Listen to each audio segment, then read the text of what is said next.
modelos de reacciones que pudiera tener el metabolismo de los aminoácidos. ¿Recuerda, verdad?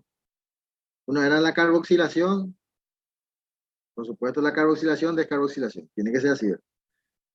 Otra era la desaminación oxidativa y otra era la transaminación. Entonces sí se acordarán algo de eso.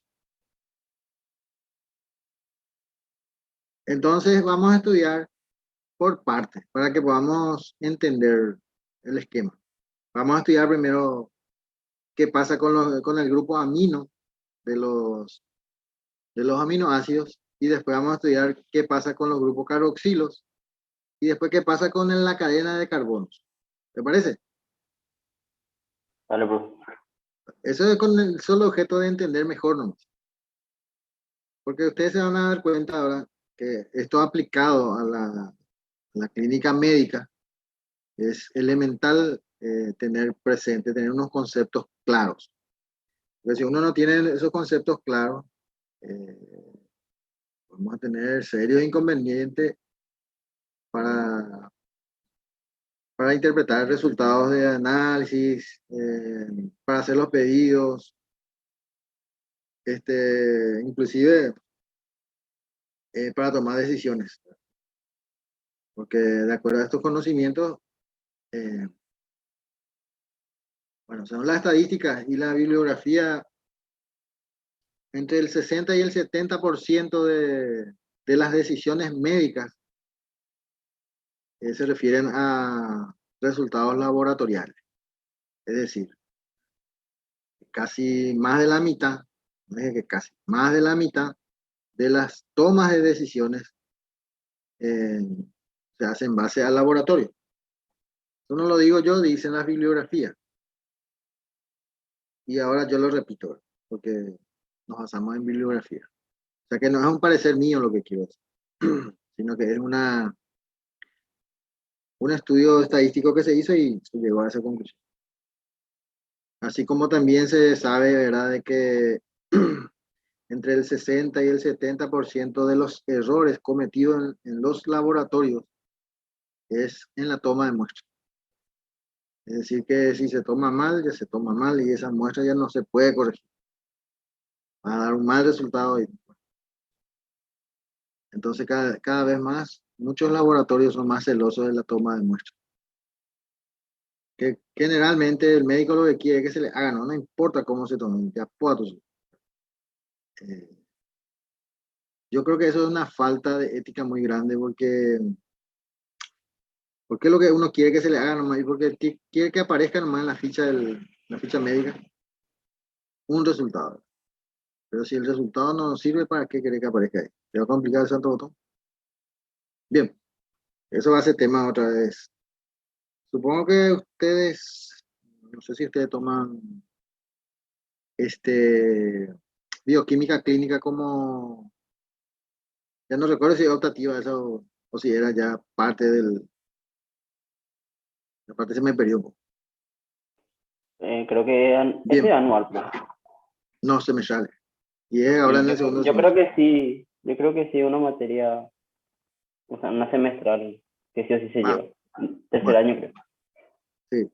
Bueno, esa es la parte de bioquímica clínica que yo, yo hasta donde tengo mi conocimiento, solamente la UP está desarrollando como asignatura.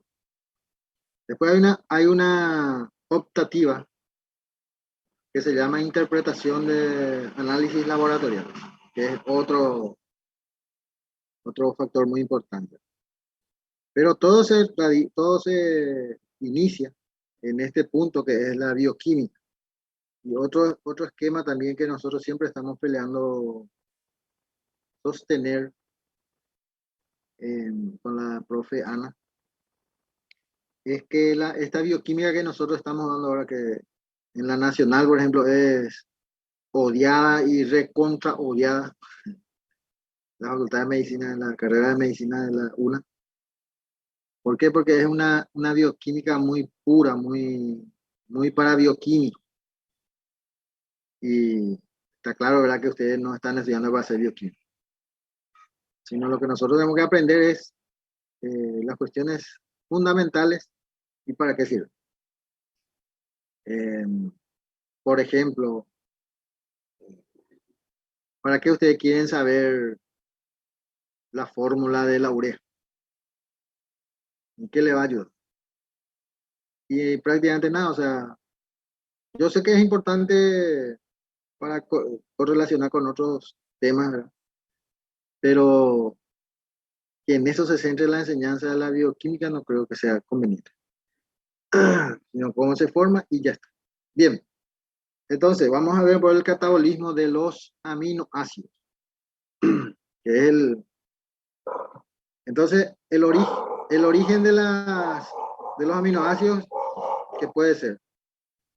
De las proteínas intracelulares. Ustedes comprenden, ¿verdad?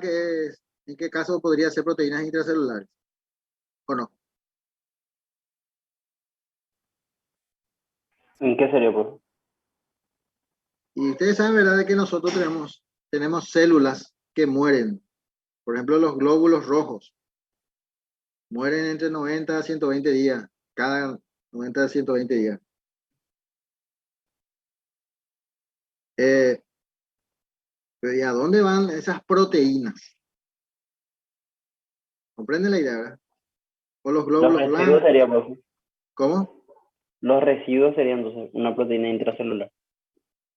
Y claro, o sea, por ejemplo, la membrana celular de los glóbulos rojos es proteína y tiene lípido y tiene, bueno, pero en este caso vamos a hablar de las proteínas. O los glóbulos blancos que tienen una vida media entre 6 y 8 horas. Las plaquetas, ¿cómo voy a decir? Am, las mucosas, la piel, todo ese cambio, ¿verdad? O sea, basta con pensar de que no nos morimos con las células con que nacimos. Entonces, ¿dónde fueron todas esas otras células? Y murieron. ¿Y qué pasaron con las proteínas, los lípidos, los carbohidratos, el hierro, em, la hemoglobina? ¿Qué pasa con eso? O sea, ¿comprende la idea, verdad? Sí, pues. Bien. Entonces, por ejemplo, la hemoglobina, como ya dijimos en su estructura, tiene una parte globínica y otro grupo prostético, que no es proteico. Y si dentro de las proteínas, dentro de los glóbulos rojos están las hemoglobinas, y cuando mueren, ¿a dónde van? ¿Cómo se recicla? ¿Qué pasa con eso? Esta es esta parte que vamos a estudiar, ¿verdad? En algunos casos vamos a tocar particularmente algunos casos y otros no, ¿verdad? No Profe, podemos abarcar. Sí. el vaso en este caso, en los glóbulos rojos, es lo que haría el reciclaje, ¿verdad? Sí, fíjense que el vaso como órgano sería en donde se destruye, ¿verdad? ¿Se entiende, verdad? Profe, Vamos, ¿y cómo se estudiaba antes entonces, si no sabía el funcionamiento del vaso, por ejemplo? y vos leías un libro de fisiología o de bioquímica. Yo te cuento que estoy hablando de que cuando yo era estudiante, ¿verdad? Y vos llegabas al órgano del vaso y dice, de función inespecífica. No se conoce, así dice. O sea, no se conoce cuál es la función específica del vaso. Se sabe, yo me acuerdo bien porque inclusive del profesor que dijo esto me acuerdo, se sabe que pacientes que fueron esplenectomizados se infectan más fácilmente, por ejemplo, decía el profesor. Pero la función como tal no se sabía.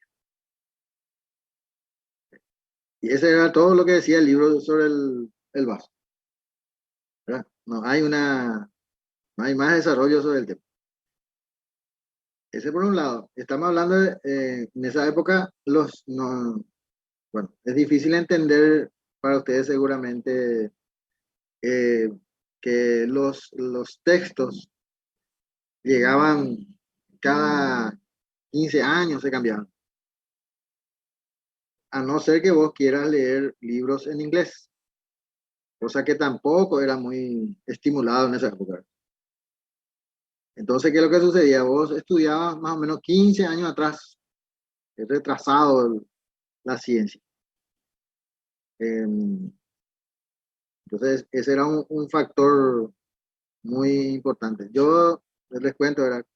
Tuve la gracia de que tuve profesores que en su momento, que yo era estudiante, fueron al Japón y a los Estados Unidos a especializarse, a hacer su PhD, y luego vinieron a ser mis profesores. Pero eso fue una bendición porque nosotros estudiábamos esos libros más rasca, por decirlo así. O sea que en ese caso, por ejemplo, yo justificaría leer de los folletos. ¿Por qué? Porque ellos traían conocimientos nuevos que en los libros de acá no figuraban.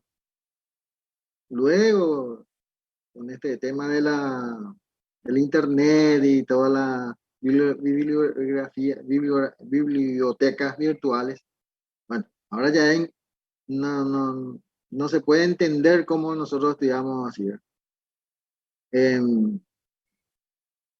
Con decirle, por ejemplo, que en el interior, que nosotros llamábamos antes campaña, se hablaba solamente del guaraní.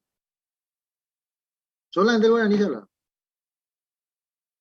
Pero las clases se daban en inglés, en castellano, y los libros eran en castellano. Ahora la pregunta del millón es, ¿cómo aprendíamos? Y solo Dios sabe eso, ¿no? Nadie puede dar una explicación lógica de cómo aprendíamos, porque era un idioma que nosotros no hablábamos. Y eso lo cuento no como que alguien me contó. No, yo entré en la campaña hasta cuarto grado. Y no, hasta el tercer grado. Calladina entra en el cuarto grado. Y esa era la realidad. O sea, bueno, el paraguayo lo tiene una particularidad. Imagínense ustedes solamente hablan el castellano y las clases son en inglés. Bueno, eh, bueno, voy a continuar con el esquema porque le voy a aburrir con mis anécdotas. Al- Ahí alguien puso un corazón roto ahí, no sé por qué, porque sé qué significa eso. Bien, em, ahora vamos a continuar. Yaniva, hay que escribir. ¿Qué significa ese corazón roto? Pasa, bueno. Y apenas hablamos el castellano, decís, profe, bajonazo. Claro, o sea, no, yo te cuento que si ustedes van a escucharme a mí, los artículos y las eses y todo eso se me pierde porque yo hasta los 12, 13 años no hablaba el castellano, así nomás, solamente el guaraní. Y ustedes van a escucharme a mí cuando hablo el guaraní, se siente más fluido que el castellano que hablo. O sea que hasta hoy día mantengo eso. No sé cómo le voy a explicar, pero si ustedes pueden inclusive criticarme, que a mí no me molesta porque en realidad yo vengo de esa realidad, o sea, de esa situación. Es como si fuera que yo solamente hablaba alemán y ahora aprendí el castellano. Y bueno, por supuesto que hay cosas que me va a salir mal en el castellano. ¿Entienden la idea, verdad? Pero sabes bioquímica entonces, y eso ya compensa todo, profe. Y vamos a decirle que es así, ¿verdad? De hecho que les cuento que costaba muchísimo. Bueno, aquí hay gente que son de habla portugués. Y yo a una de las chicas, yo me acuerdo que le pregunté en el examen si tenía dificultades con el idioma. Me había dicho que no, entonces yo descarté que uno de los problemas de aprendizaje podía ser el idioma. O sea que, bien, son anécdotas. Bien, entonces acá tenemos las proteínas intracelulares, ¿verdad? Se degradan las proteínas y se forman los aminoácidos. Y otras que son de la dieta, ¿verdad? Las carnes que comemos. Se digiere, se absorbe como aminoácidos. O sea que todo termina en aminoácidos, que es lo que el objeto de nuestro estudio de bioquímica. Entonces, aquí expresa otra vez, por ejemplo, que estas proteínas intracelulares que fueron producto de la apoptosis o lo que sea, la causa por la cual las células hayan muerto, van a formar aquí. Pero también estos mismos aminoácidos sirven para generar proteínas. De hecho, que esto funciona así, para que nos entendamos, nomás quiero manifestar claramente.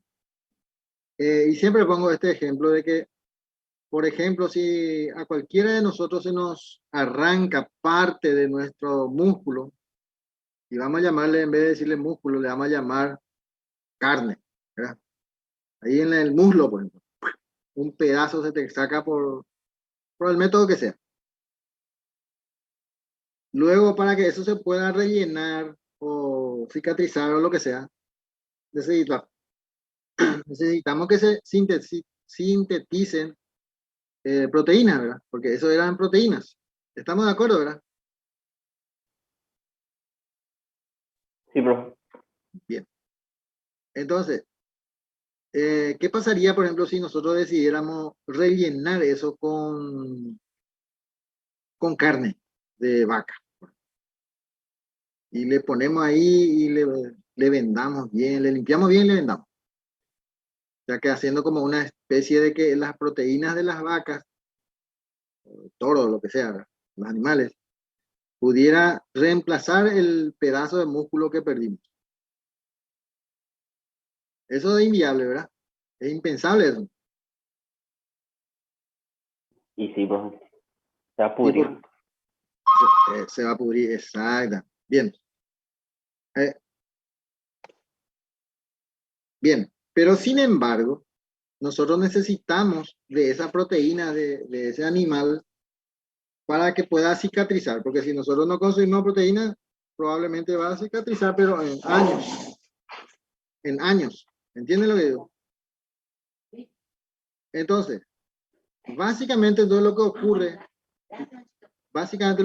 es que las proteínas de los animales, los músculos que comemos los animales, nosotros las formamos en aminoácidos y luego nuestro mismo organismo sintetizan proteínas otra vez de estos aminoácidos, pero ya nuestro, ya no es de la vaca.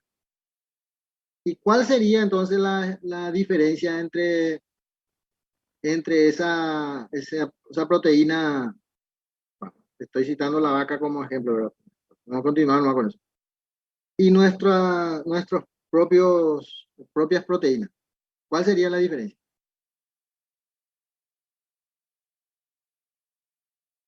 No sería la secuencia, profe. La secuencia que le llamamos nosotros estructura Primaria. primaria. ¿Ven? ¿Comprenden la idea de cómo funciona? Sí, profe. O sea, estamos claros, ¿verdad? De que eh, esas proteínas, así como están en las carnes y todo eso, no nos sirven así directamente. Pero si la consumimos y nuestro propio organismo lo vuelve a utilizar y transformar en proteínas propias, ahí sí ya nos sirve. Ese es el esquema básicamente de lo que hay que comprender, ¿verdad? Bien, estos aminoácidos, aparte de que va a servir para síntesis de proteínas, también puede, por ejemplo, los grupos aminos de esos aminoácidos, siempre aminoácido, ¿ven? El grupo amino por este lado. El grupo amino puede servir para biosíntesis de otros aminoácidos, de nucleótidos y otras aminas biológicas, o pueden ser neurotransmisores. ¿Se entiende, verdad? O este mismo grupo amino puede entrar en el ciclo de la urea y terminar como urea en la orina. Eso no es obligatorio, eso también es importante comprender. No es que siempre va a ser así. Porque, por ejemplo, hay personas que tienen la urea muy baja luego. ¿Por qué? Porque convierten todo en otras vías metabólicas. Por ejemplo, se puede convertir en fumarato, no la urea. La urea ya no hay caso. Cuando se convierte en urea, eso ya es irreversible. Eso va ya a la orina y al water directo. Entonces, si se convierte en fumarato, entra en el ciclo de Krebs Va a directo. entrar, exactamente, ¿eh? Por eso está indicando desde acá, el fumarato y entra en el ciclo de Krebs. Y este ciclo de Krebs aquí puede formar energía, puede formar otras sustancias que necesite el organismo. Por ejemplo, puede formar glucosa a través de la gluconeogénesis. ¿Se acuerdan de la gluconeogénesis? Que habíamos estudiado. Sí, bro. Pues, otros aminoácidos, que acá no figura, pero puede formar otros aminoácidos. Yo no sé qué está pasando hacia su casa, pero acá está cayendo una tormenta. Me está distrayendo. Bien. Por otro lado, tenemos el esqueleto carbonado. O sea, sería la cadena. ¿Ya? La cadena del aminoácido. Que puede ser 2, 3, 4 carbonos, dependiendo de qué sea. Y pues, por un lado puede formar, entrar en el ciclo de Krebs o bien formar cuerpos cetónicos. Es decir, vamos a tener aminoácidos glucogénicos y aminoácidos cetogénicos. O ambas cosas. Este esquema es muy interesante entender. Profe, Sí, en el caso de que entre en el ciclo de Krebs, en los aminoácidos, entonces es imposible lo que se acumule como los carbohidratos. no, los aminoácidos no se acumulan. Todos. En el peor de los casos, cuando hay un exceso, lo que vamos a eliminarlo como urea. En el peor de los casos. Después tenéis miles de cuestiones que podemos utilizar, de la forma que podemos utilizar. ¿Se entiende, verdad? Acá la Sí, biosíntesis de profe. otros aminoácidos, nucleótidos, neurotransmisores, glucosa, cuerpos cetónicos, o sea, la última instancia, cuando dice el organismo, ¿sabes qué? Yo ya no necesito, ya no quiero, ya suficiente, entonces lo transformamos en urea y chao, lo eliminamos. ¿Se comprende la idea, verdad? Sí, profe. Bien.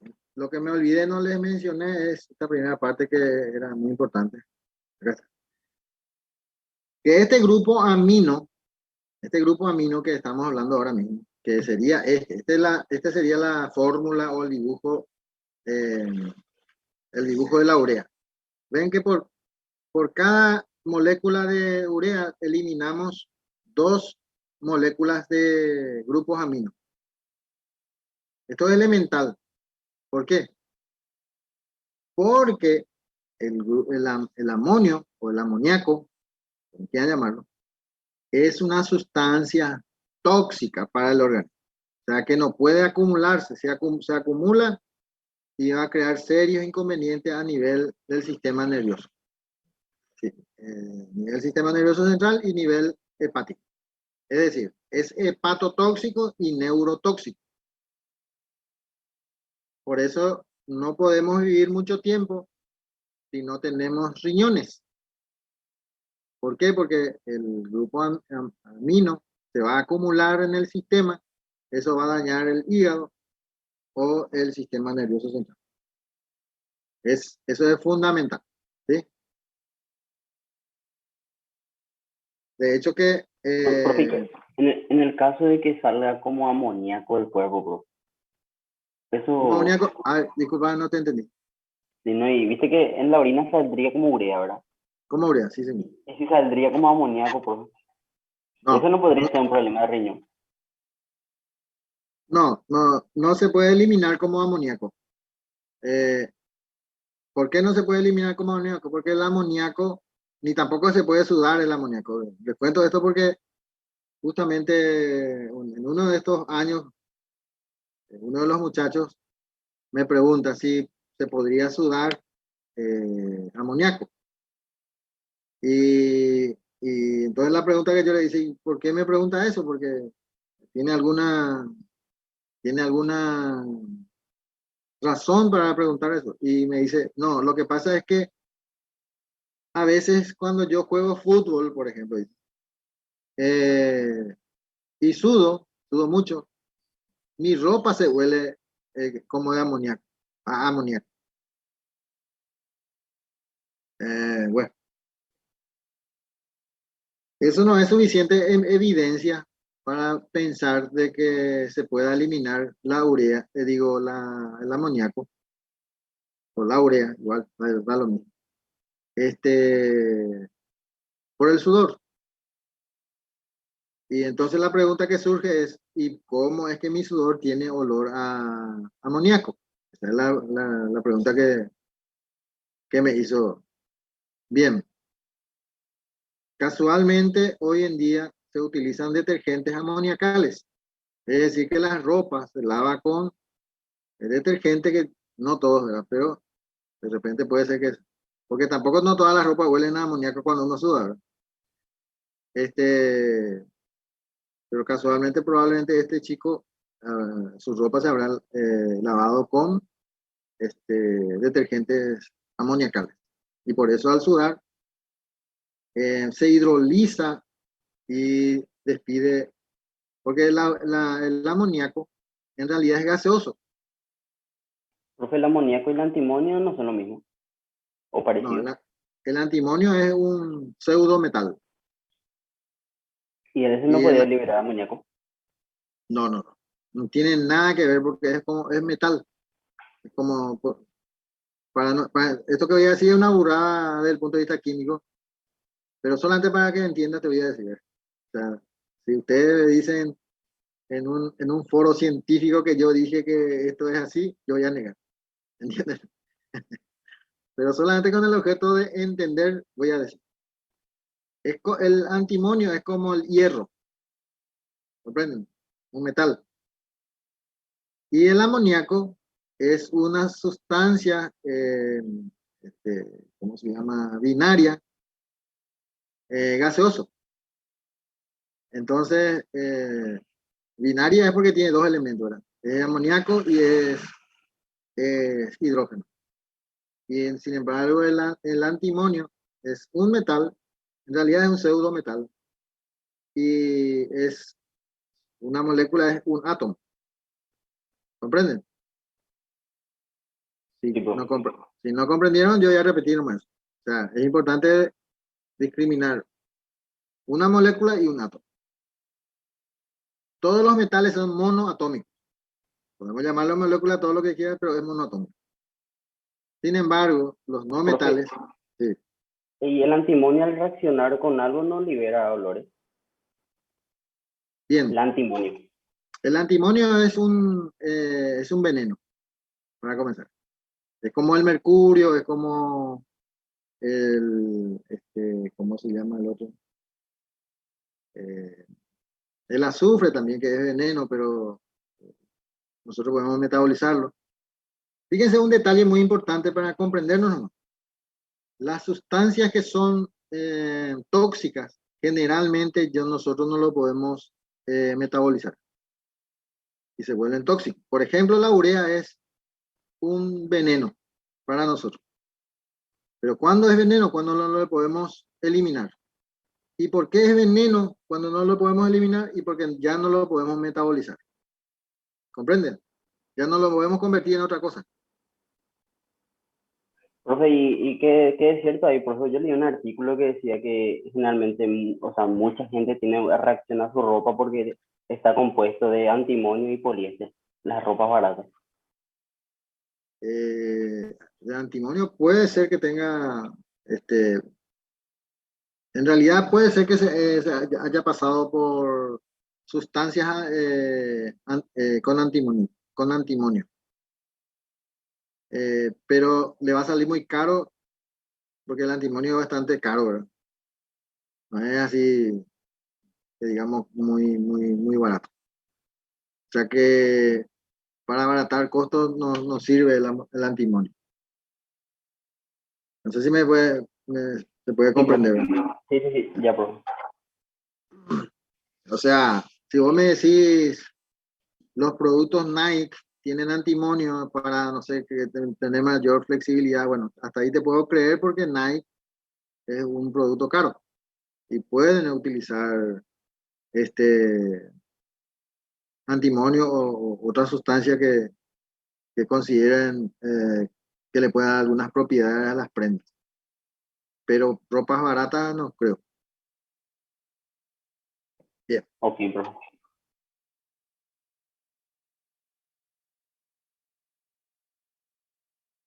Bien. Bueno, acá recién había sido el... Pero bueno, ya dije. Bueno, el amonio es tóxico, sobre todo para tejido nervioso y el hígado. Acá no dice el hígado, pero otras bibliografías lo dicen. Por lo tanto, tengo que decir. Es más, se hizo una investigación en los Estados Unidos para ver si era más neurotóxico que hepatotóxico, por ejemplo. Y se ha visto que es más neurotóxico. Bueno, ¿en qué consiste por decirlo así de alguna manera, la neurotoxicidad? Y primero hace un infarto del cerebro y después el hígado. Esa es la diferencia. Es como decir, está condenado a muerte. Ahora, en eléctrica, fusilado o ahorcado. Eh, yo no, hasta hoy día no le encuentro la diferencia a ninguno de esos métodos. Porque para mí lo más importante es que se va a morir esa persona, ¿verdad? El cómo ya es un detalle.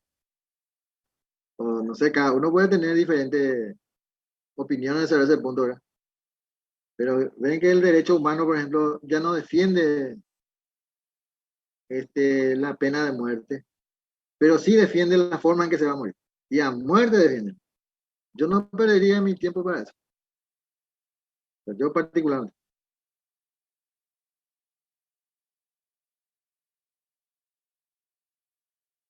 Bien.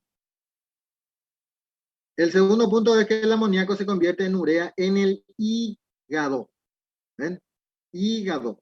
Quiere decir que si uno tiene una afección hepática, la urea va a disminuir su formación y por lo tanto no se va a eliminar mucho. Como no se forma, porque el amonio como tal, nosotros no lo podemos eliminar por los riñones, así como amonio. Se tiene que convertir en urea para que se pueda eliminar. Es decir, que si el hígado no lo convierte en urea, va a haber una acumulación de amonio en la sangre y en los tejidos. Y eso es lo que causa daño. ¿Comprenden la idea, verdad? Pero ven que ¿Y qué hace eso, profe? Que se acumule en la sangre, por ejemplo. y se acumula la sangre, eso, lo primero que te... Bueno, ustedes tampoco, para comprender mejor, nomás quiero decir, nosotros cuando éramos jóvenes, felices y soberanos, en nuestras facultades estaba la fotocopiadora. Y como ahora, ¿verdad? Ustedes también tienen en la facultad una fotocopiadora, ¿cierto? O sea, un joven o una chica que se encarga de fotocopiar lo que ustedes les pidan ahí que es aparte de la administración de la facultad. Supongo que sí, ¿verdad? Yo no, realmente no veo, pero supongo que sí. O sea, vos querés una fotocopia de algo y te vas ahí y pum, te hace la fotocopia. Bueno, en mi época, el amoníaco que se utilizaba como revelador de las copias eran líquidas. O sea, pero el amoníaco en sí es gaseoso. ¿Qué quiere decir eso? Como era líquida la sustancia que usaban, eso se evaporaba. O entraba en Profe, eso pasaría también con el mercurio, por ejemplo, ¿verdad? el mercurio no es volátil. Pero se No, evapora. claro, con el fuego se evapora, o sea, con temperatura, no fuego, con temperatura, se va a evaporar. Pero no es como el amoníaco en condiciones normales, él es gaseoso. Es como el oxígeno, por decirlo así. ¿Comprenden? O sea que se libera, o sea, sí. Sí, sí, pues se entiende. Pues. Bueno, entonces, ¿qué es lo que sucedía? Vos entrabas en la fotocopiadora que era una piecita de 2x2 y salía ahí todo mareado, pero mareado, de verdad, no es así. ¿Por qué esto ocurre? Porque tiene efecto, el amoníaco tiene efecto directo sobre el sistema nervioso. Algunos inclusive salían vomitando de ahí, algunas personas. Nosotros en esa época, que como éramos jóvenes, estudiantes, qué sé yo, nos reíamos nomás que era muy chuchi, que no podía leer no sé qué cosa y bla, bla, bla. Pero en realidad, el efecto grave que tiene sobre el sistema nervioso central es lo que ocasiona ese mareo y vómito. Luego si uno se expone más tiempo a eso, ah, puede entrar en coma inclusive. Hasta puede inclusive producir un infarto cerebral con el tiempo. ¿Entiendes lo que digo, verdad? Bueno, esto estoy Pues, y el hablando, que hacía la fotocopia era su hermano que pues. ¿cómo? Y no le hacía nada por favor, el que hacía la fotocopia. De eso. Ese era un tipo que primero luego se iba caminando al lado tuyo, parecía que le orinaste. En el sentido de ver el olor. Es que la orina también tiene un olor a amoníaco. Sí, Ven que la orina, en la orina se encuentra la urea. ¿Estamos de acuerdo? Luego, eh, con la humedad, eso se hidroliza y libera amoníaco. Y ese es el que tiene olor. Si vos conservas la orina fuera de contacto con el agua, no tiene olor. O sea, va a tener olor característico de la orina así nueva, pero no así como la orina. Bueno, seguro que ustedes, los varones sobre todo, ¿verdad? Como a mí también me pasa, me reclaman mucho, en este caso, mi esposa, ¿verdad? Pero supongo que ustedes no tienen esposa y la mamá. No pueden ver orinar en el bidet. ¿Por qué pero tiene que gotear todo ahí por todos lados? Que después tiene el olor, ¿ven? Así veo yo nomás lo que... Bueno, hay que tener puntería, pues. pero los muchachos así Bueno, me hacen... profe, Sí. ves que por ahora son felices y soberanos, no como vos. Ah, sí, sí, sí. No, ellos son... Yo lo que perdí en realidad es mi juventud y mi soberanía, pero sigo siendo feliz. No, la juventud es lo que uno pierde y la soberanía, ¿verdad? Porque resulta que yo tengo un amigo, te voy a contar una anécdota, tengo un amigo que es soltero, ¿verdad? Y ya tiene más o menos mi edad, y él es soltero, ¿verdad? Y yo siempre le digo que él no sabe lo que quiere. Eso es lo que yo siempre le digo, ¿verdad? Y siempre me reclamaba, ¿cómo voy a hacer lo que quiero? Entonces, no, vos no sabes lo que querés. Después un día de eso estábamos en una reunión y yo pregunto, ¿dónde me quiero sentar? Y por supuesto la esposa dice, acá, Eni, ¿verdad? Y ahí se dio cuenta de lo que yo siempre le digo, ¿verdad? Que él no sabe lo que quiero. Yo siempre sé lo que quiero, dónde quiero sentarme, qué hora me quiero retirar, dónde me quiero ir, todo ya sé. Eso es perder la soberanía, ¿verdad? La Bien, libertad que pues. y sí, la soberanía tiene que ver con la libertad. Así mismo. Bien, o sea, solamente que cuando hablamos de soberanía puede ser territorial o puede ser nacional. Ustedes saben, ¿verdad? Que la nación no siempre coincide con las delimitaciones territoriales. Por ejemplo, ¿ustedes conocen a alguna persona que sea de Clorinda o de Corrientes o Posada? Sí, puede ser, profe. Eh, la nacionalidad paraguaya en realidad territorialmente termina ahí en Puerto Falcón o allá en Encarnación, pero la nación cultural continúa para allá. Vos ahí le escuchás a los curepí que son de Clorinda o de Corrientes y hablan el guaraní sin ningún problema. Y hablan como nosotros, así, sé cómo ya, con un tono medio raro ellos hablan. Bueno, eso es a modo de, como yo siempre digo, cuando uno enseña no solamente tiene que enseñar la ciencia, sino también la cultura y todo lo que pueda ayudar al crecimiento de los muchachos. Bien. El amoníaco se ha de transportar al hígado en forma de amonio. Eso es categórico. Este amonio tiene que ir al hígado. ¿Se acuerdan que las reacciones de transaminación y desaminación oxidativa, cuando era transaminación, pasaba de un aminoácido a un cetoácido? Eso era transaminación. Y desaminación oxidativa era que quedaba libre. ¿Se acuerdan? Yo creo que no se acuerdan, pero bueno. Transaminación entonces pasa ahí, profe. ¿Cómo? No, lo contrario. Viste Acá que, en o este sea que, caso, acá si tenemos hablamos, un aminoácido aquí, por ejemplo, acá el glutamato. El glutamato se va a convertir en glutamina y alanina, por ejemplo. Esto va a ocurrir en los tejidos, ¿ya? Ese grupo amino puede irse como glutamina al hígado, ¿verdad? Y en el hígado puede liberar un grupo amino y ese grupo amino lo convierte en urea. Pero sí, ustedes tienen que recordar siempre de que la urea tiene dos grupos aminos. Uno va a venir de la desaminación oxidativa y otro de la transaminación. Esto va a ser así, que después vamos a estudiar detalladamente. Por eso que era importante que ustedes ya tengan idea de cuáles son las reacciones más importantes para poder comprender, ¿verdad? Bien. Entonces, ¿qué es lo que va a suceder? Y otro detalle. Ustedes habrán escuchado, de alguna manera, vamos a hacerle a este paciente las transaminasas. ¿Sí o no? sí, profe. Todos pueden, o sea, la mayoría conocen eso o no conocen. Si no conocen, le vamos a explicar cuál es eso, porque esto es importante.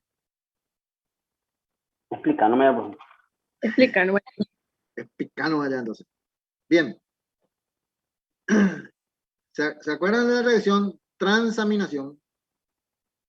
Que es sacar un grupo amino de un aminoácido y meterlo en otro que sea un cetoácido. Esa es la transaminación. Las enzimas que participan en esa transaminación se llaman transaminasas, de los cuales los más importantes son dos, que son los indicadores de daño hepático si está elevado. Es decir, que vos como médico querés saber si el hígado de tu paciente está funcionando regularmente bien, tenés que medir las transaminasas. Así vas a poder en el más conocido como hepatograma, pero vos podés pedir transaminasas y ya está. El que está en el laboratorio tiene que saber qué es lo que tiene que hacer con eso. Bien. Entonces, está lo que anteriormente llamábamos GOT y GPT. Y ahora en inglés ya va cambiando de nombre que le voy a mostrar enseguida. Bien, las transaminasas pueden transferir grupos aminos entre un aminoácido y otro.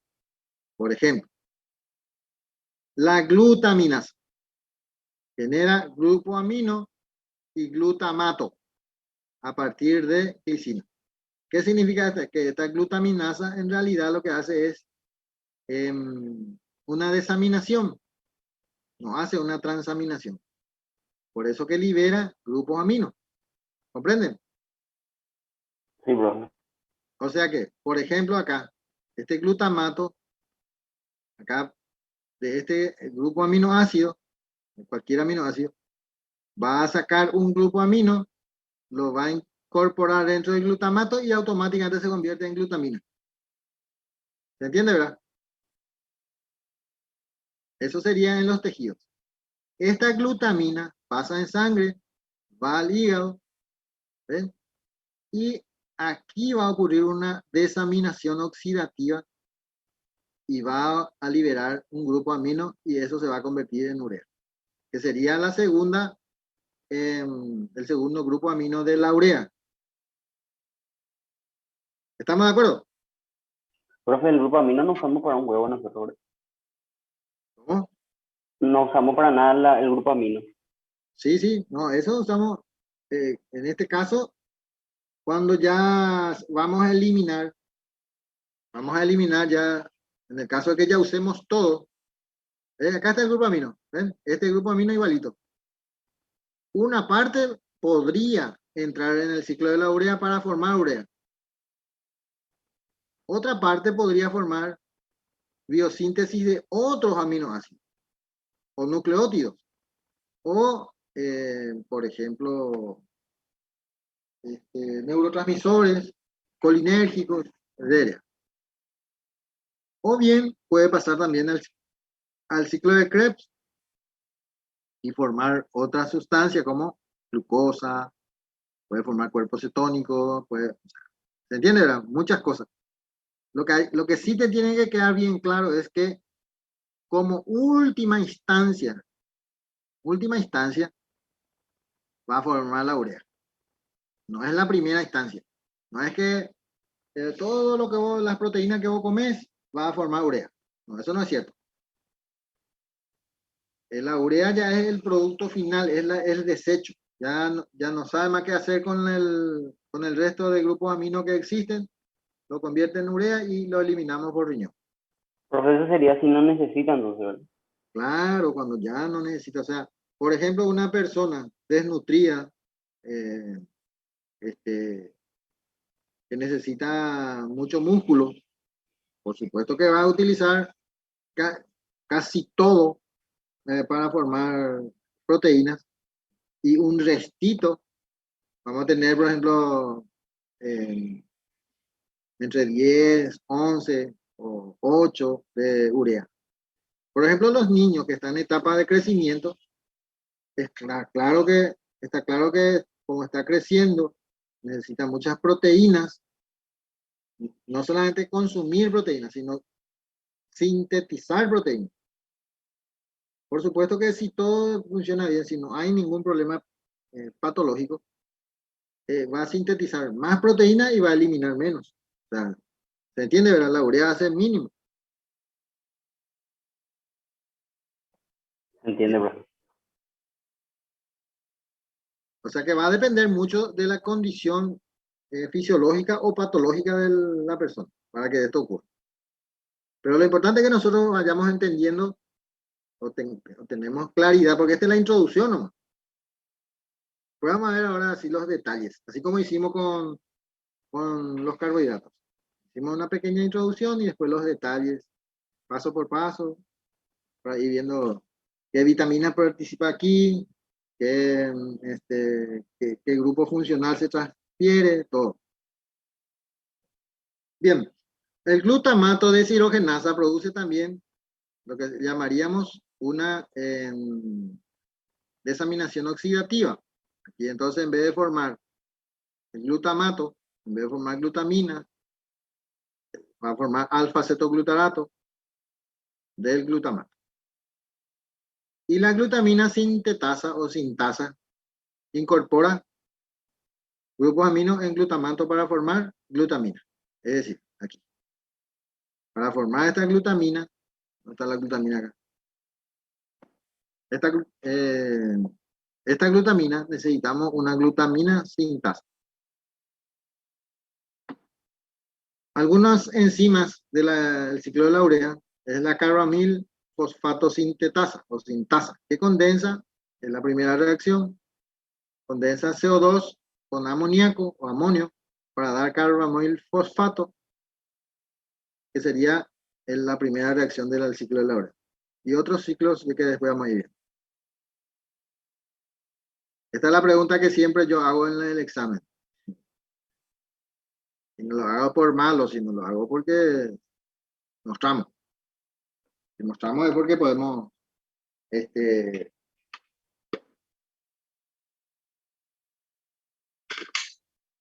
encontrarlo. Bien. ¿De dónde viene el nitrógeno que entra en el ciclo de la urea? Uno de los dos. Hay que recordar que hay dos aminos. Siempre hay que. Uno de los nitrógenos de la urea viene del amonio libre y el otro del aspartato. O sea que ya está definido eso. Y ahora vamos a demostrar que eso es así. Entonces, cuando existe la reacción de transaminación, ¿se acuerdan que era transaminación? Que era transferir este grupo amino en un cetoácido, que sería el alfa-cetoglutarato. Si esto ocurre, acá tiene que actuar un, una transaminasa, entonces va a producir un cetoácido y el cetoácido se convierte en glutamato. En este caso, el cetoglutarato, alfa-cetoglutarato, se va a transformar en glutamato. Este glutamato, en presencia otra vez de otro cetoácido, ¿ven? ¿Le conocen a ustedes a este que está acá? ¿O no? Esta OAA. En ¿Qué el sería, ciclo de profe? Krebs, en el ciclo de Krebs se encuentra ácido oxaloacético, se une con el acetilcoenzima A y forma citrato. ¿Se acuerdan? En el ciclo de Krebs. Bien, entonces este sería un cetoácido. Entonces aquí, ven aquí ya está acá el aspartato transaminasa. Aquí está. Que se llama AST en inglés, que nosotros aprendimos cuando éramos jóvenes, felices y soberanos, como GOT, como era glutaril oxaloacetato, aminotransferasa, así se llamaba. Y ahora se llama aspartato transaminasa. ¿Por qué? Porque el grupo amino lo convierte en aspartato. Por eso. Este aspartato es que va a dar una molécula del grupo amino para formar el, una de las moléculas del grupo amino de la urea. La otra reacción, que sería la desaminación oxidativa, que aquí tenemos el glutamato, se va a convertir en alfa-cetoglutarato, a través de una oxidasa, y va a liberar el grupo amino. Si esta reacción ocurre en los músculos, este grupo amino, a través de la glutamina sintetasa, va a formar glutamina. Pero si ocurre en el hígado lo que va a hacer es que este grupo amino que se unió a la glutamato va a liberar, va a formar mejor dicho, glutamina. Y se va a formar glutamato y grupo amino.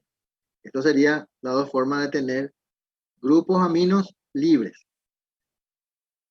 Uno de estos puede entrar, ven que acá tenemos el aspartato, glutaminasa, y acá tenemos, acá tenemos el aspartato y acá tenemos la glutaminasa, que van a tener los grupos aminos libres. Para recordar otra vez, le voy a mostrar, para formar lo que nosotros decimos, un grupo amino y otro grupo amino. Uno viene del aspartato y otro viene de la desaminación oxidativa. ¿Comprende la idea, verdad? Sí, profe. Esto es importante que comprendan. ¿Por qué digo esto? Eso se hace en el hígado, entonces, profe. Todas estas reacciones, no todas, están las que se forman en el hígado, pero la que se va a formar en el hígado es la urea. ¿Sí? La urea no se forma en cualquier parte, se forma en el hígado. Ok, Es profe. decir, ustedes van a comprender entonces de que se forma en el hígado y se elimina por los riñones, la urea. Por otro lado, si vos tenés problemas hepáticos, eso aunque no tenga problemas renales, va a ser un problema. ¿Por qué? Porque no va a poder sintetizar todo el grupo amino en urea para eliminarlo. Lo que significa que va a haber acumulación de aminos en sangre y eso va a crear problemas a nivel sistema nervioso central y luego también a nivel hepático. Porque es neurotóxico y hepatotóxico. Aquí tenemos, cómo participa una vitamina en una transaminasa, en una reacción de transaminación. Porque acá, este es un aminoácido y este es un cetoácido. ¿Ven?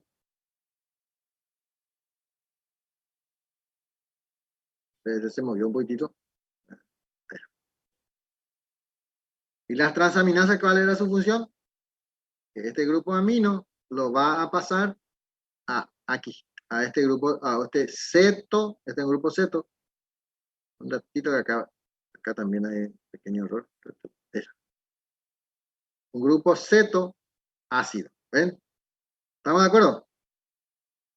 Sí, profe.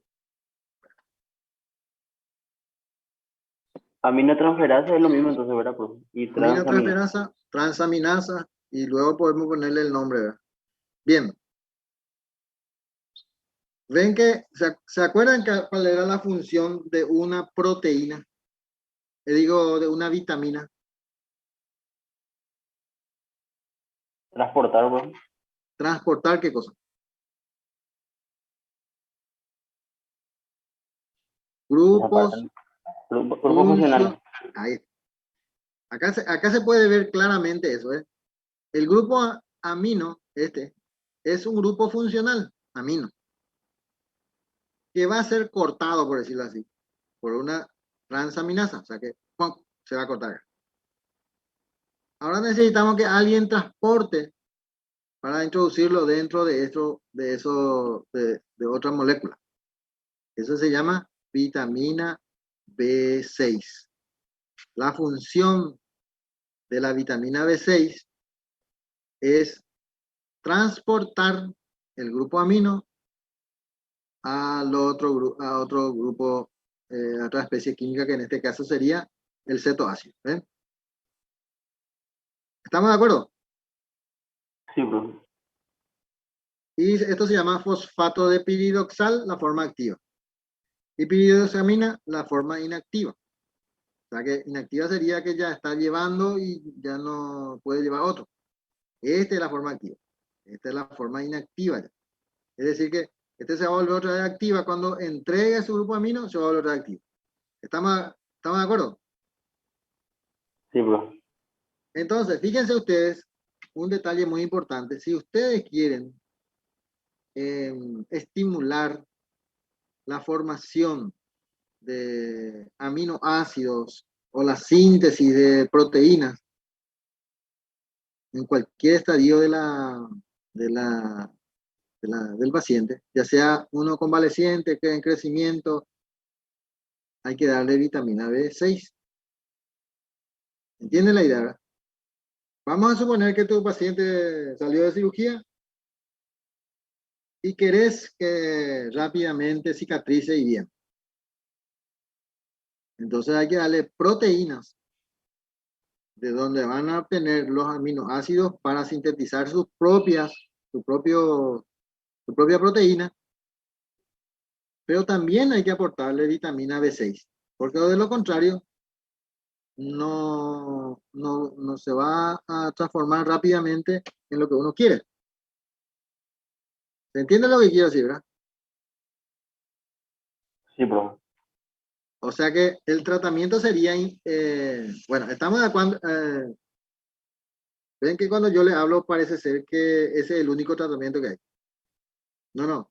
Eh, esos son tratamientos complementarios, porque el tratamiento real en una cirugía es la cirugía propiamente dicha, luego procurar de que no se infecte, ¿verdad? Que es otro tratamiento, pero luego queremos que se recupere, ¿cierto? Porque si se infecta, por ejemplo, ya estamos fritos, ¿verdad? Recuperación prácticamente cero. Bueno, estoy hablando en ese contexto, porque muchas veces cuando yo hablo así, inclusive les cuento entre médicos que son más avesados, parece no ser que solamente la medicina es bioquímica.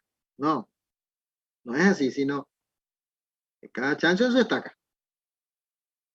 El que, el que es bioquímica, el que es médico, y cada chancho en su estaca.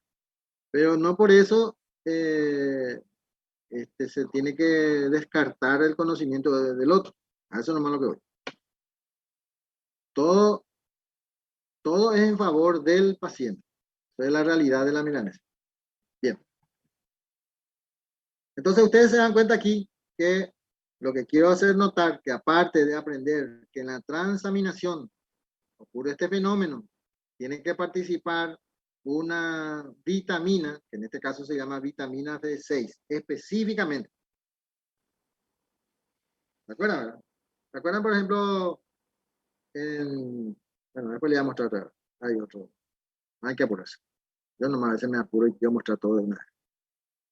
Pero este sería el mecanismo que a nosotros no nos interesa tanto, ¿verdad? Pero si alguien quiere, va a estar ahí disponible. Y están aquí. Hay dos transaminasas que informan sobre el estado de la salud del hígado y del corazón. Entonces, vamos a hablar así concretamente. Los dos juntos se tiene que ver. No es que uno es tal cosa y otro es más importante, no sé qué. No. Cuando uno va a mirar un resultado de un análisis laboratorial, lo primero que tiene que es ubicarse frente a la cama del paciente. Eso es lo primero. Y después leer en conjunto, no independiente. Porque independientemente generalmente no dice nada, no quiere decir nada. Entonces aquí tenemos el GPT, que tiene mayor prevalencia en el hígado. Eso no quiere decir que en el GOT no sea importante en el hígado. Solamente que, por ejemplo, si yo quiero saber si hay un daño hepático, tengo que mirar estos dos y más los otros que después vamos a aprender. Pero si yo quiero aprender, quiero saber si hay daño cardíaco, entonces miro este más otros. ¿Comprenden la idea? Sí, profe. En el hígado, estos dos más otros. Que después vamos a aprender. En el corazón, esto más otros. Es decir que uno solo tampoco me va a ayudar a dilucidar en qué estadio estoy. Pero acá hay un resultado. Fíjense ustedes, acá tenemos glucosa 108, urea 52, creatinina 1.3, todo está en el límite, todo está en el límite. Ácido úrico 5.4, colesterol 266, está un poco alto. HDL 52, está bastante bien. LDL, bastante alto. Acá tenemos el triglicérido 114, LDH 453, bastante alto. Calcio 9.5 está bien, potasio 149 está bien, un poco bajo. No, está bien, 135 es su límite. Acá tenemos GOT 28, que está bien, y GPT 43, que está ligeramente alterado. ¿Se acuerdan que GOT, GPT, gamma GT, bueno, gamma GT nunca hablamos, pero gamma GT también forma parte del hígado? Entonces, en este caso, yo puedo hablar ya que hay un daño hepático. Si bien no es importante todavía probablemente, pero ya te da una idea de que, por ejemplo, para hacer una tomografía, una ecografía, y revisar mejor en qué punto está. Y la fosfatasa alcalina que está bien, ¿verdad? La fosfatasa alcalina particularmente se alteran cuando hay daño a nivel óseo, cuando hay daño a nivel de bolsa biliar, vesícula biliar, y cuando hay ocupación del útero, por ejemplo, se elevan. Entonces acá, por ejemplo, podemos hablar de daño hepático, pero no hay un daño a nivel de bolsa biliar. Profe, ese daño hepático que está ahí también hace ver el colesterol y eso, el triglicérido alto, ¿o Sí, no? bien. Vamos a ver, porque ese está, se movió ahora. Muy bien, bueno, ahí vamos. Bien, acá tenemos, por ejemplo, proteínas 7.7, que está muy bien. Esto vamos a ver más adelante ahora, pero le voy a explicar brevemente. Más adelante digo, cuando estén en bioquímica clínica. Eh, Estas proteínas, si están bajo, por ejemplo, bajas, eh, y tenemos el colesterol alto o el triglicérido alto, significaría que vamos a tener hígado graso. ¿Por qué? Porque los lípidos se transportan unidos a proteínas.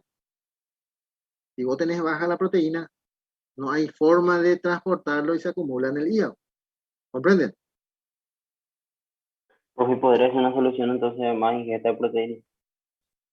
Y es probable, o sea, lo primero que hay que hacer es ubicar al, am, situarse en el paciente.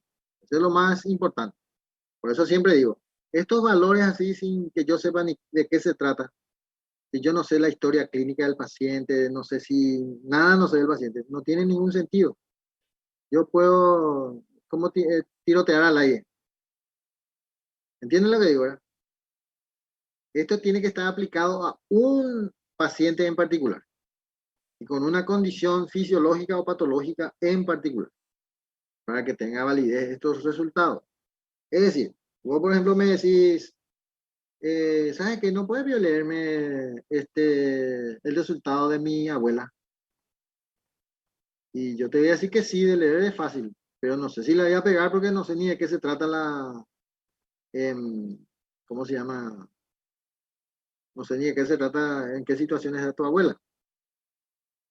Si veo, por ejemplo, su glucosa está un poco alta y yo te digo, ella pidió es diabética. Alguna vez se hizo su glicemia glicada, hemoglobina glicada. Veo su urea, por ejemplo, que está alto. Ella pidió toma mucha agua. ¿Entienden lo que digo? O sea, yo tengo que estar preguntando posterior a haber leído. Y vos cuando seas médico, vos ya vas a saber cuál es la situación de esos pacientes y estos resultados, si encajan o no encajan con ese paciente. ¿Entienden la diferencia, verdad? Sí, profe. Bueno. Bien.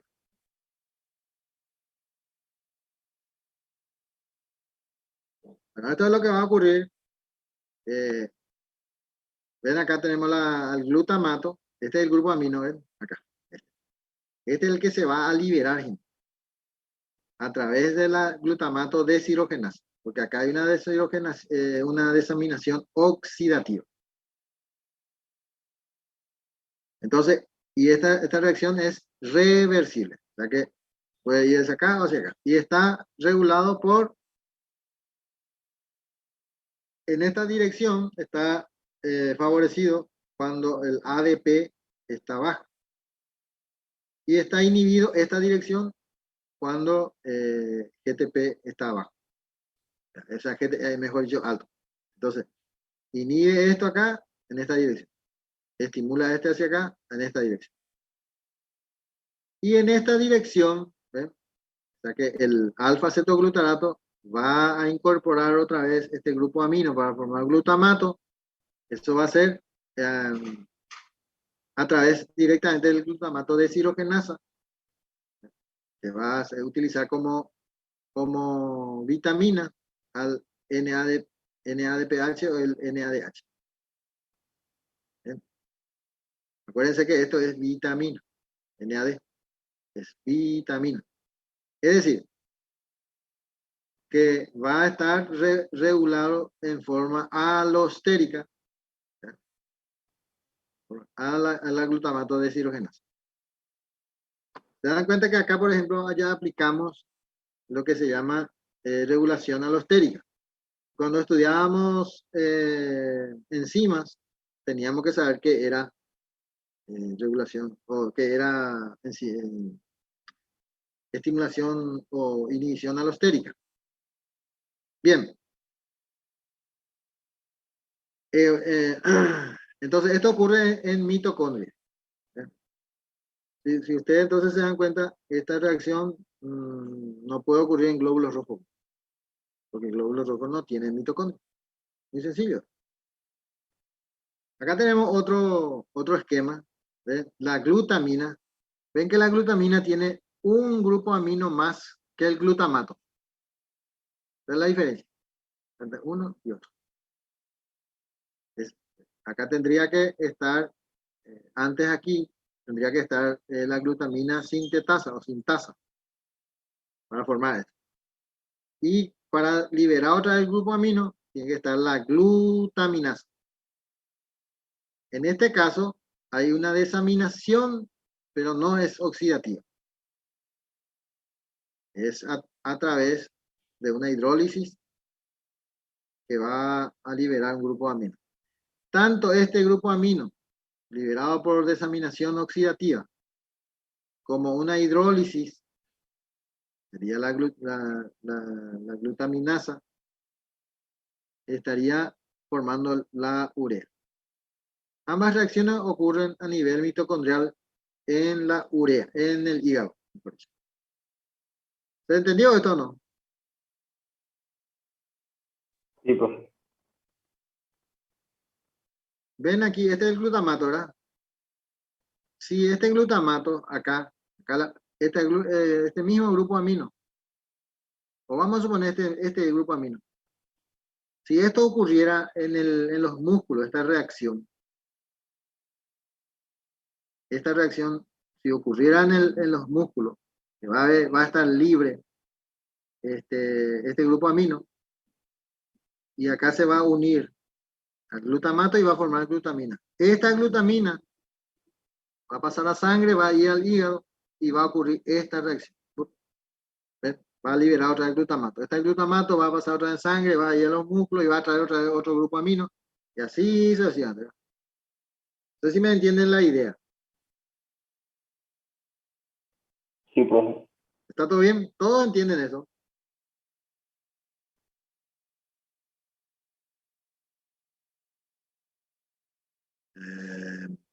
Parece ser que todos entendieron.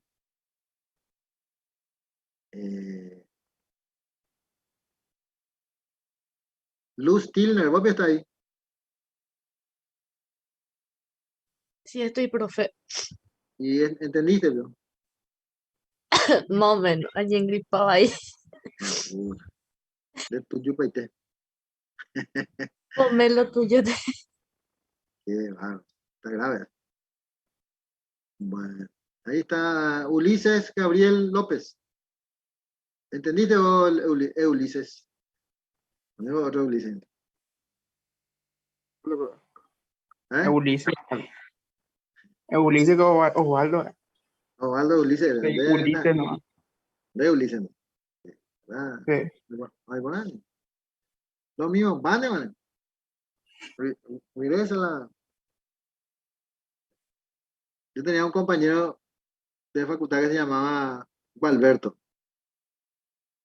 Y en realidad su mamá le quería poner el nombre Alberto, ¿verdad? Pero se asustó y le puso Gualberto. Acá termina que la Ulises Sirera. Bien. Vamos entonces a mirar un poco cómo hay una regulación alostérica y hay una regulación covalente. El glutamato de deshidrogenasa, ya dijimos que era alostérico. Bien. Entonces, alfa-cetoglutarato, que es un cetoácido, ¿ya? Que tiene un grupo cetónico y un grupo ácido. Eso significa. Porque el aminoácido tiene un grupo amino y un grupo ácido. Por eso se llama así, aminoácido. Y en este caso se llama cetoácido. Sí. En vez de ser amino, es ceto. Profe, Tiene ese un- alfa-cetoglutarato no salía del ciclo de Krebs. También, claro. ¿Se acuerdan que el ciclo de Krebs le había dicho yo y quería que ustedes fijen esa situación? Le decía yo que era anfibólica. ¿De acuerdo? Sí, Es profe. decir, es decir que puede generar otras sustancias y no solamente energía, como a veces los libros te quieren hacer entender. Entonces, hay que ver esa parte. Entonces aquí hay una modificación covalente que generalmente participa el ATP. Y fíjense que la glutamina, para que ocurra esta reacción, estimula a la glutamina sintetasa. Y el alfa-cetoglutarato lo inhibe en forma covalente. Lo cierto es que el objetivo de todo esto es formar glutamina. Es decir, que en este caso, por ejemplo, la adenil transferasa activa y la adenil transferasa también puede inactivar. Esto va a depender mucho de si está en presencia de glutamina o de alfa-cetoglutarato.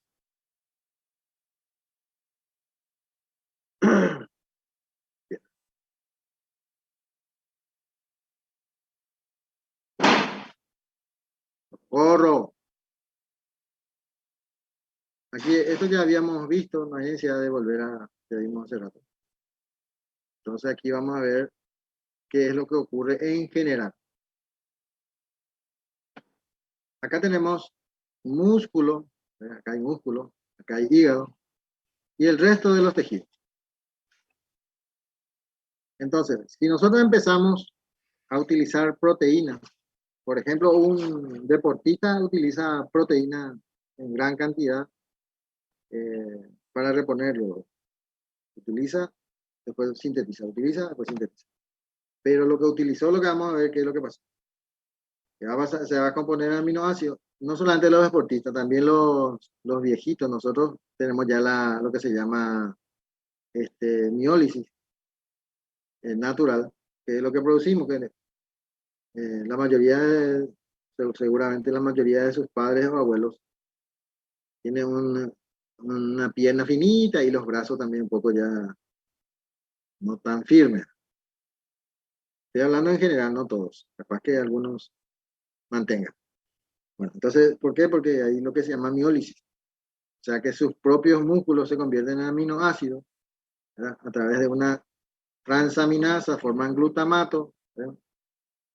Pueden formar glutamina, esto. Esta glutamina va directo al hígado, ven que acá ya va a través de sangre, va al hígado.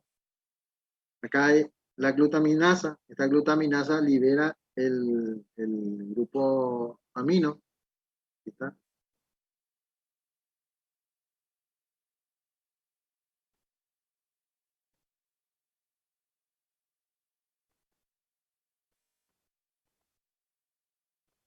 El agujero lo que...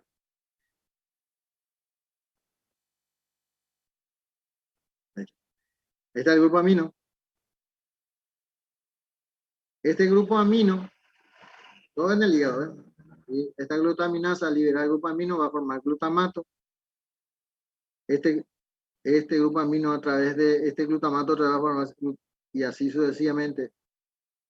Y esta glutaminasa, una parte va a ir al ciclo, este producto de la glutaminasa, que sería el grupo amino, una parte va al ciclo de la urea, que podría ser uno de los componentes de la...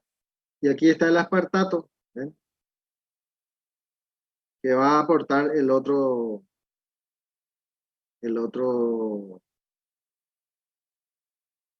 grupo amino. Por otro lado también, ven aquí el glutamato en forma de piruvato puede formar alanina. Esta alanina pasa a la sangre, pasa al hígado. ¿Ven? Y ocurre lo mismo. Es decir, que la glutamina y la alanina, que son dos aminoácidos, solamente que esta alanina va a liberar un piruvato. Ese piruvato puede otra vez generar glucosa. Esa glucosa puede generar otra vez piruvato y así sucesivamente. ¿Se acuerdan lo que era esto, verdad? Este sería el ciclo de la alanina glucosa. ¿Ven? Este sería la glutamina urea, que nunca llega a ser un ciclo. Por otro lado, en la mayoría de los otros tejidos ocurre esto. El aminoácido con alfa-cetoglutarato forman glutamato. Con los grupos amino liberados va a formar glutamina. La glutamina pasa aquí. ¿Eh? A través de la glutaminasa va a liberar un grupo amino que va a traer la urea. No es que siempre va a ir a la urea. Estamos hablando aquí como producto final nomás ya. Después vamos a hablar del resto cómo funciona. Y el glutamato aquí este glutamato otra vez puede formar otra vez glutamina y así forma otra vez otro ciclo. El otro aporte que pudiera dar grupos aminos que siempre va a ser tóxico son las bacterias en el intestino.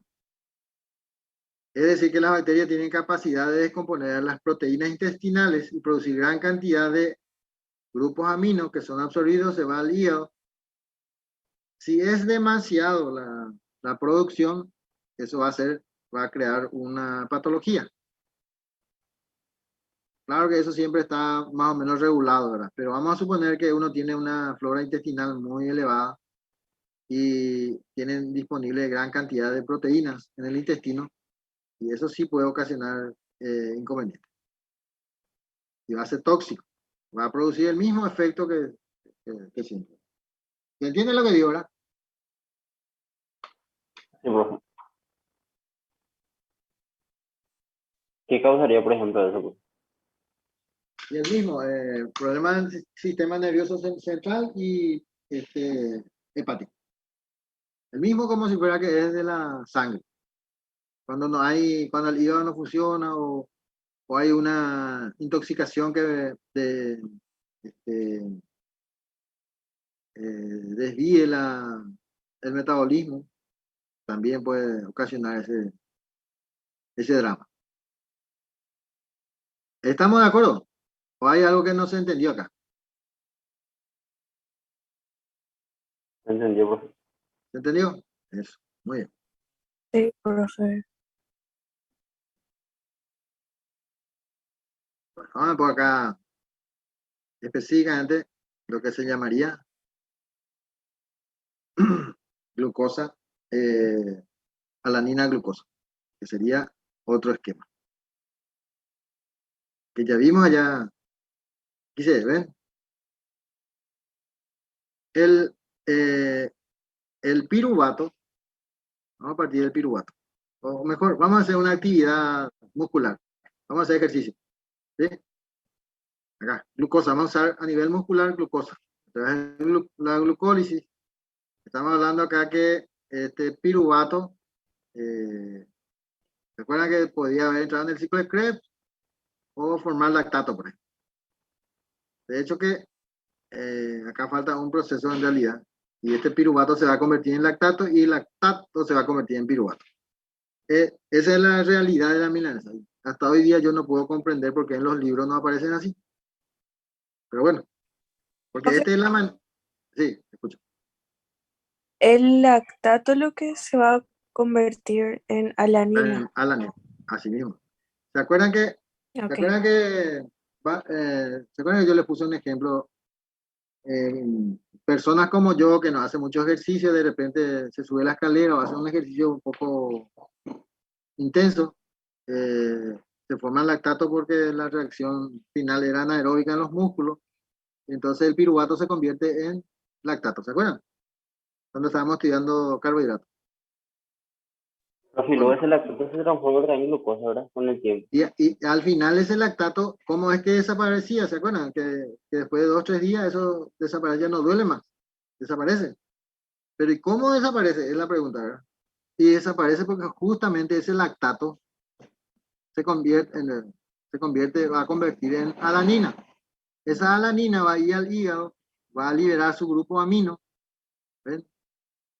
Va a liberar y va a formar otra vez piruvato, y va a formar otra vez glucosa, y luego el ciclo, ¿ven?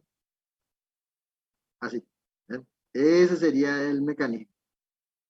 Y así va desapareciendo, claro, utilizando otros elementos como, por ejemplo, la recuperación de NAD, la niacinamida-nucleótido, eh, este, y otros elementos que pudiera aparecer por ahí. Pero el mecanismo es que el piruvato se convierte en lactato. Ahí siempre hay una discusión. En blanco, por ejemplo, ustedes van a ver que el piruvato, el lactato ahora se convierte en piruvato y el piruvato se convierte en lanina. Hay una pequeña discusión, ¿no? Pero bueno, da lo mismo. El lactato va a desaparecer. Esa es la realidad. El lactato va a desaparecer, ya sea formándose en piruvato directamente o ya sea formando alanina directamente. ¿Entienden la idea, verdad? Sí, profe. Y eso es lo que se llama glucosa-alanina. Este sería el ciclo de la glucosa-alanina. Bien, problemas que causa la toxicidad del amonio. La concentración de amonio en sangre sería poquísimo. Estamos hablando de 30 a 60 micromoles. Es una cuestión ínfima. Y supone el 2 al 3% del nitrógeno excretado en orina, que sería el 85% en forma de urea. El resto es creatinina y ácido úrico. La concentración de amonio menor a 0,2 milimol produce, mejor dicho, mayor a 0,2 milimol, produce visión borrosa, pérdida de conciencia, letargia, lesiones cerebrales, coma. Que es lo que le decía un poco. Ese sería el daño que produce. El mal funcionamiento del ciclo de la urea por eficiencia de algunas de sus enzimas o patologías hepáticas, por ejemplo, cirrosis alcohólica, produce hiperamonemia. Es lo que también le decía un poco. Bien, las posibles causas. Bajan los niveles de alfa-cetoglutarato al empujar la reacción hacia la glutamina deshidrogenasa, glutamato deshidrogenasa, hacia la formación de glutamato y la de glutamina sintasa hacia formación de glutamina. Ambas enzimas abundan en tejido nervioso. Por eso que es más, afecta al sistema nervioso central. Baja la actividad del ciclo de Krebs, baja la producción de ATP en las neuronas. Lo que me olvidé, no le dije, es que la formación de la urea, coste que todavía no entramos en eso, ¿verdad? Pero para formar una molécula de urea se gastan 2 moléculas de ATP. Es decir, que si disminuye la formación de ATP, tampoco va a producir urea. O va a disminuir la producción en todo caso. Y al disminuir la producción de urea, ya saben cuál es la consecuencia. Aumento del nivel de amonio en sangre. Y eso sería catastrófico. Bueno, esto es lo que decíamos en forma falta de vitaminas, NADH, glutamina, el glutamato más glutamina va a producir, glutamato más glutamina sintetasa va a producir glutamina. El glutamato va a producir el glutamato a través de la glutamato deshidrogenasa, alfa-cetoglutarato, y en todos participan el NADH. ¿Ven? El NAD se va a recuperar y se va a reducir aquí. Oxidado, reducido. Oxidado, reducido. Quiere decir que estas vitaminas tienen que estar presentes también para que visiblemente se haga bajan los niveles del glutamato al empujar la reacción hacia la glutamina sintetasa. Esto, por ejemplo, es mayor hacia acá. Baja la concentración de neurotransmisores, que es el glutamato, y sus derivados, que serían los gamma aminobutirato, GABA. Bueno, entonces, imagínense ustedes, se ha descubierto, por ejemplo, que el mal de Parkinson es déficit de glutamato, que a su vez deriva en déficit de GABA. Eso se ha descubierto hace siglos, desde que yo me acuerdo. Eso no es nada nuevo. Pero fíjense que esas pequeñas convulsiones que produce el mal de Parkinson puede deberse también a un problema del metabolismo de los grupos aminos de los aminoácidos o de las proteínas en general. Es decir, que ¿cómo se llama? El mal de Parkinson podemos desarrollar cualquiera de nosotros en cualquier momento por un problema hepático, por ejemplo. Si bien probablemente no se llame en un principio mal de Parkinson, pero los síntomas y los signos que presentan, yo te puedo asegurar que son muy similares. Y a la larga se te va a declarar como mal de Parkinson. ¿Por qué? Porque a nivel de neurotransmisores es el problema. ¿Hay alguna pregunta que quieran hacer? ¿Y qué sería, profe, un síntoma que dijiste así que podría llevar a eso? O sea, temblor y esa onda. ¿O qué? Sí, señor. Ven que el mal de Parkinson se caracteriza por movimientos involuntarios. Es decir, en realidad no es un temblor, sino, por ejemplo, se me extiende la mano, por eso que la parte, yo muestro acá, pero ustedes no ven. O sea, extiendan la mano y doblen hacia atrás, ¿verdad? En forma involuntaria. Y como vos te das cuenta de que tu mano se dobló hacia de la izquierda o la derecha, dependiendo de qué sea, pero se extendió de más, entonces vos automáticamente querés traer otra, ¿verdad? ¿Se entiende lo que digo o no? Sí, pues. Vos pones tu mano derecho, así derecho, abierta y derecha, pero involuntariamente se te dobla un lado. Vos no quisiste hacer eso, sino de forma involuntaria. Entonces, ¿qué pasa? Te diste cuenta que se dobló solo y trataba otra vez de recuperar y automáticamente, involuntariamente otra vez volvés y así está. Y parece un temblor por eso. Si vos no sos consciente de que se movió tu mano de forma involuntaria, no vas a tener esos temblores. En la Argentina, el año, ya no recuerdo el año, pero no hace poco, no hace mucho. Antes de la pandemia, en todo caso. Estaban experimentando una cirugía a nivel cerebral eh, para mejorar, dice que mejora, ¿verdad? Eso hay que ver con el tiempo, ¿verdad? Porque puede ser que mejore en ese momento y después con el tiempo empeora. Pero hasta el momento, hasta donde yo sé, estaba resultando positivamente la cirugía, ¿verdad? No tengo los detalles todavía, pero la, la, la, la pandemia vino a interrumpir mi curiosidad primero y luego tampoco los investigadores informaron tanto sobre el tema. Bien. En la próxima clase me gustaría desarrollar lo que es el ciclo de la urea propiamente dicho.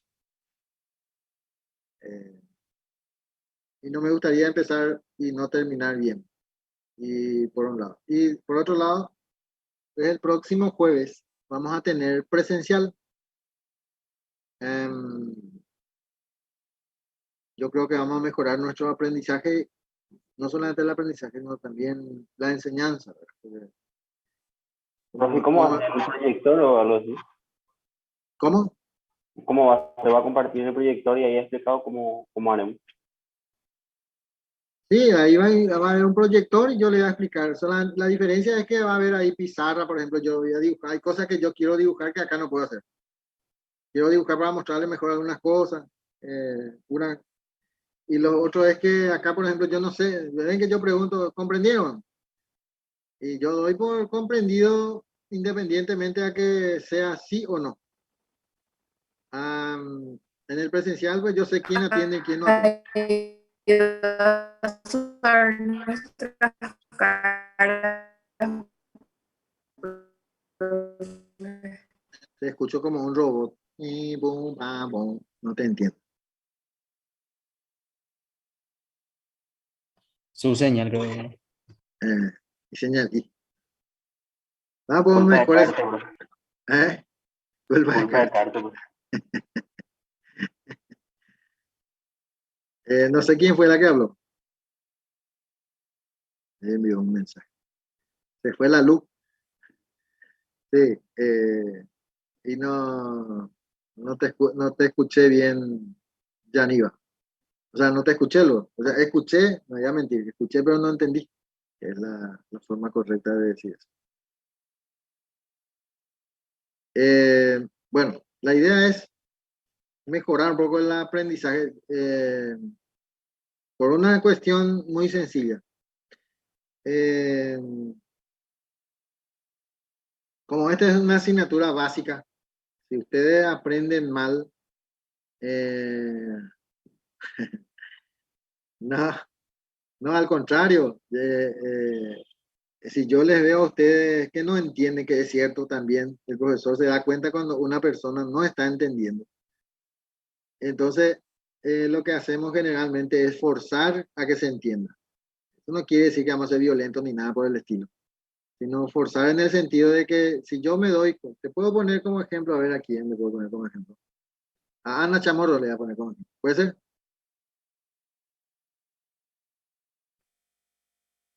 Parece que no, porque no está ahí. ¿Qué pasó, profe? Te puedo poner como ejemplo para dar una idea. Sí, profe, no hay problema. Bueno, le vamos a poner a Ana Chamorro que está en la clase presencial. Y yo me doy cuenta realmente, no es así que me parece que, realmente el profesor se da cuenta cuando un alumno o una alumna no está pillando lo que uno dice. Entonces lo que uno hace es, a ver, le hace preguntas de izquierda, de derecha, de arriba para abajo, hasta que más o menos saque la idea que uno quiere dar. Y, y ese es un factor muy importante en la enseñanza. Ah, cosa que yo acá no puedo hacer.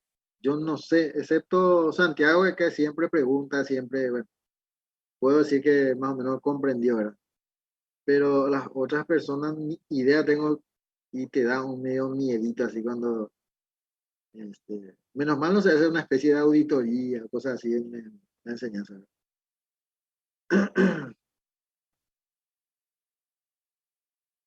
Bueno, y bueno, y eso, y entonces lo que yo quería decir era que esto quiero desarrollar en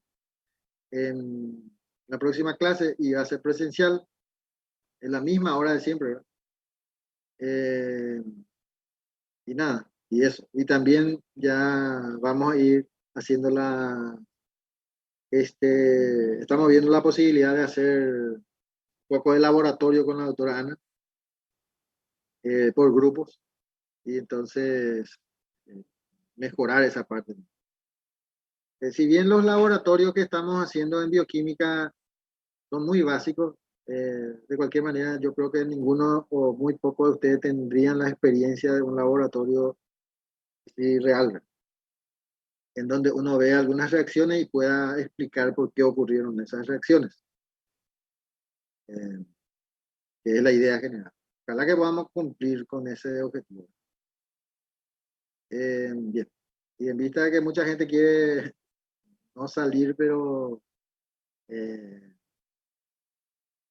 este, necesita, por decirlo de alguna manera, liberarse porque su señal, y acá la tormenta también es cierto, está un poco complicada.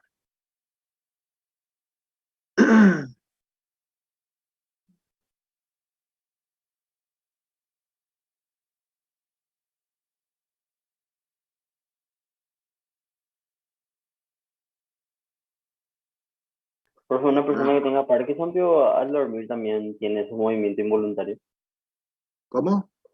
Una persona que tiene Parkinson al dormir también tiene movimientos involuntarios. O cuando está despierto. Generalmente no, porque no es consciente de lo que le pasa. O sea, ¿te acuerdas que dije que en realidad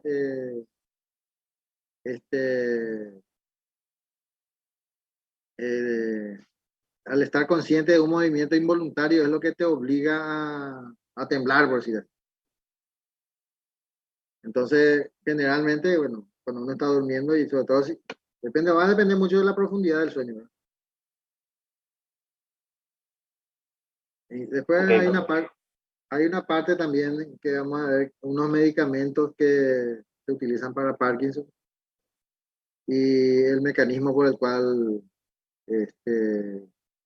inhibe esos movimientos. Vamos a explicar tampoco eso. Voy a llamar la lista para Añasco Fernández, Presente, profe. Arias Machuca, Presente, doctor. Arrúa Gaona,